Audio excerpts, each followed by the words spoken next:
রবিবারটা এলেই না কেমন যেন মনটা ঘুরু ঘুরু করে, তাই যেমন ভাবা তেমন কাজ, বেরিয়ে পড়লাম বেশি দেরি না করে। আর যেমনটা তোমরা আমার আগের ব্লগে দেখেছো, আমাদের ফার্স্ট ডেস্টিনেশন ছিল সিকিয়াঝোড়া, আর সেকেন্ড ডেস্টিনেশন ছিল ওয়াটার পার্ক। সেই ওয়াটার পার্ক আলিপুরদুয়ারে একটা জায়গাতেই আছে, মা প্যারাডাইস ওয়ার্ল্ডে, তো সেখানে পৌঁছে যাওয়া। বাট আমাদের ভুল একটু হয়েছিল, আমরা সিকিয়াঝোড়াতে গিয়ে অনেকটা টাইম ওয়েস্ট করে ফেলেছি। অনেকটা দেরিতে 2:30-3টায় আমরা পৌঁছে যাই মা প্যারাডাইস ওয়ার্ল্ডে। তো আমাদের মেন অ্যাট্রাকশন ছিল আমরা স্নান করব, আর সেখানে গিয়ে আমাদেরকে বলা হলো যে প্যাকেজের মধ্যে অনেক অ্যাক্টিভিটিস আছে, তোমরা করতে পারো।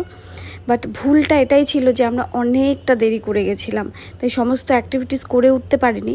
বাট স্ক্রিনে যে অ্যাক্টিভিটিসগুলো দেখছো তোমরা, সেগুলো কয়েকটা অ্যাক্টিভিটিস আমরা করেছি। আর বলে রাখি, লাঞ্চটা কিন্তু ইনক্লুডেড ছিল। আর সেই প্যাকেজটা ছিল 1300 টাকা। সেখানে স্নো পার্ক, ওয়াটার পার্ক, বিভিন্ন ধরনের অ্যাক্টিভিটিস, হরর প্লেস, মানে এক্সেট্রা অনেক কিছু ছিল। আর এই খোলা জিপটা ভীষণ সুন্দর ছিল, এটাও একটা অ্যাক্টিভিটিসের মধ্যেই পড়ে। তারপরে এই ছোট্ট একখানা গাড়ি চালানো, যেগুলো না করলেই নয়।